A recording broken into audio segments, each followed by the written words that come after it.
আজ দিনভর দক্ষিণবঙ্গে বৃষ্টির পূর্বাভাস থাকছেই। হালকা থেকে মাঝারি বৃষ্টির সম্ভাবনা। পশ্চিমের জেলাগুলিতে ভারী থেকে অতি ভারী বৃষ্টি হতে পারে। কোথাও কোথাও বজ্রবিদ্যুৎ সহ ব্যাপক বর্ষণ হতে পারে। নিম্নচাপের প্রভাবে দমকা হাওয়াও থাকবে। আরও আপডেট জানাবেন আমাদের প্রতিনিধি দীপাঞ্জনা সহ রয়েছেন আমাদের সঙ্গে সরাসরি। দীপাঞ্জনা, সুপ্রভাত তোমাকেও জানাই। এবং একটা বৃষ্টি সকাল, কিন্তু তার মধ্যে রবিবার সূর্য সকালে আজও দিনভর বৃষ্টির সম্ভাবনার কথা বলছে হাওয়া অফিস। কেমন থাকবে গোটা দিন?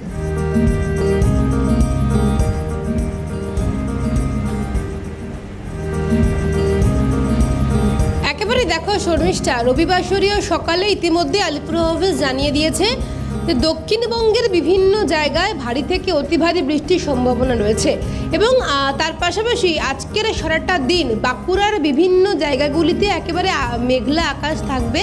তার পাশাপাশি দক্ষিণ 24 পরগনা, উত্তর 24 পরগনা, বাঁকুড়া, বর্ধমান, পুরুলিয়া, মেদিনীপুর এই সমস্ত জেলাগুলিতে ভারী থেকে অতি ভারী বৃষ্টির সতর্কতা জারি করা হয়েছে। এবং বেশ কিছু জেলাকেও লাল সতর্কতা জারি করা হয়েছে আলিপুর হাওয়া অফিসের তরফ থেকে। এবং এই যে নিম্নচাপ তৈরি হয়েছে, সেই নিম্নচাপের জেরে শুধুমাত্র জেলা নয়, কলকাতা সহ একাধিক জায়গাতেও কিন্তু হালকা থেকে মাঝারি বৃষ্টির সম্ভাবনা রয়েছে।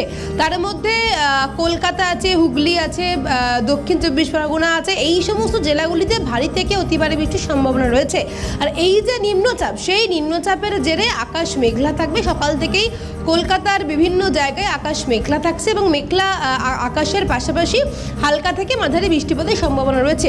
তার পাশাপাশি বেশ কিছু জেলাগুলিকে লাল সতর্কতা জারি করা হয়েছে। তার মধ্যেই প্রথমেই রয়েছে বাঁকুড়া। তার কারণ আজকে সারাটা দিন বাঁকুড়ার আকাশ মেঘলা থাকছে এবং বাঁকুড়ার বিভিন্ন জায়গাগুলি একেবারে হলুদ সতর্কতা জারি করা হয়েছে। এবং পার্বত্য অঞ্চলগুলিকেও সতর্কতা জারি করা হয়েছে। সে কারণেই বেশ কিছু জায়গা থেকে ধস নামারও সম্ভাবনা রয়েছে, কারণ যেহেতু একটা নিম্নচাপের সৃষ্টি হয়েছে, তার জেরে মূলত আগামী মঙ্গলবার পর্যন্ত এই ভারী বৃষ্টির সতর্কতা জারি করেছে আলিপুর হাওয়া অফিস। শর্মিষ্ঠা, বেশ, ধন্যবাদ দীপাঞ্জনা।